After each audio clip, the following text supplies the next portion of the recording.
Good job out there, 31. I mean Crane, right?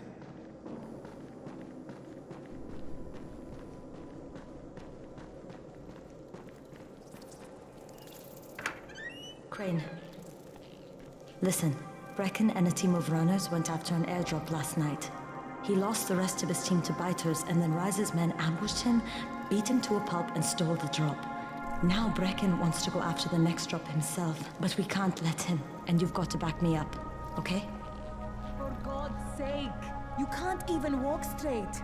We need you alive, you idiot! Okay, we're going in. Act confident.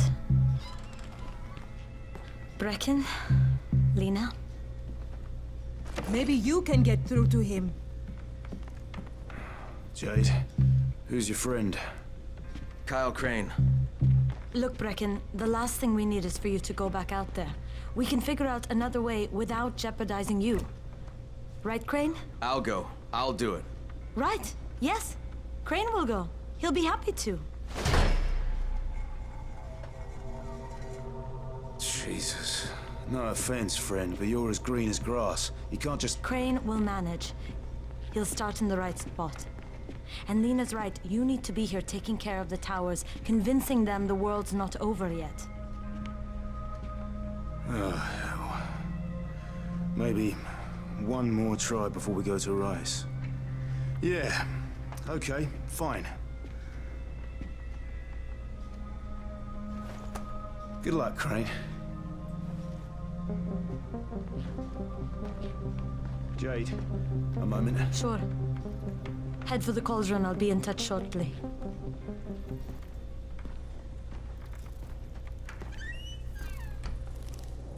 Look, there's something else we need to discuss. Brecken was hurt pretty bad out there. Worse than he wants people to know. He took a blow to the head. Now he's starting to have seizures, and I don't have any Loratrax. Yeah, I doubt anyone does. Anti-seizure drugs were being passed out like candy when the infection first started. And the stores ran out weeks ago. Yes, that's right. How do you know that? Look, what do you need me to do, Lena? There's a man in town named Ghazi. He's not altogether there, if you know what I mean. His mother had epilepsy, so he used to pick up medicine for her each month. She died 2 years ago, but Ghazi kept going to the store to pick up her prescription. He likes his routine, and Ghazi can be very insistent. So, they kept giving it to him. You think he's been stockpiling it all this time? If he hasn't, I don't know where else we're going to get it from. Ghazi lives under the overpass. And don't mention his mother's death. He won't understand.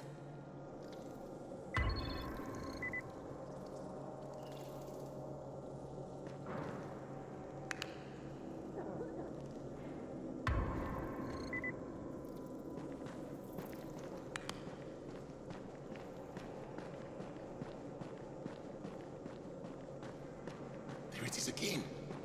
Bayer, is that you?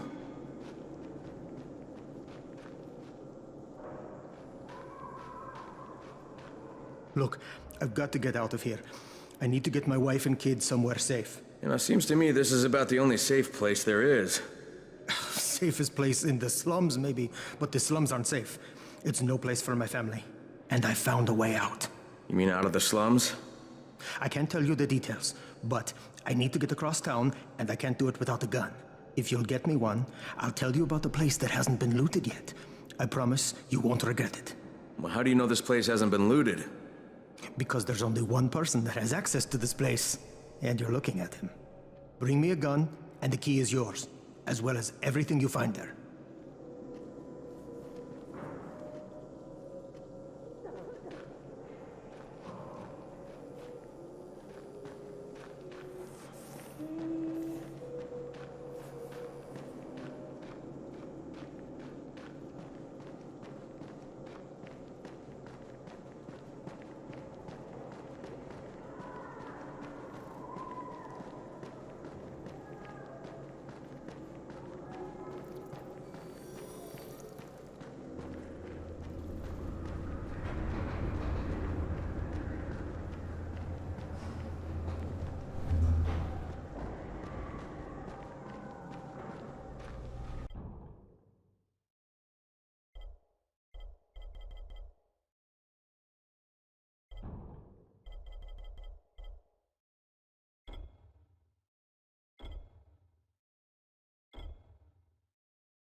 Hey, do you have spare keys for 202?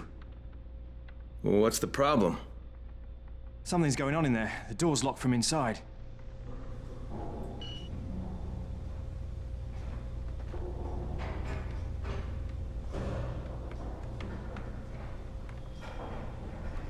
Hard to decide, isn't it?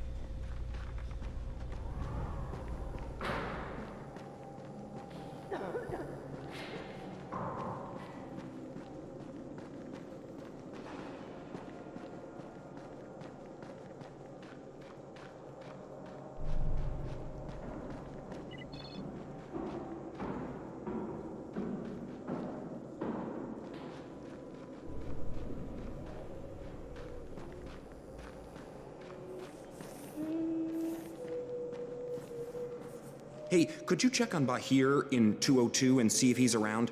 Tell him he's late for his shift and Seth is getting mad. Could you do that for me? Sure, if I see him.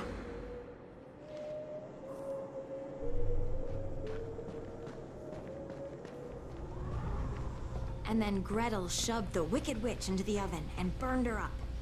She and her brother Hansel were now free to go home to their daddy, who was worried sick.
Sometimes I feel like there's nothing outside.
Sometimes I feel like there's nothing outside.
Ugh.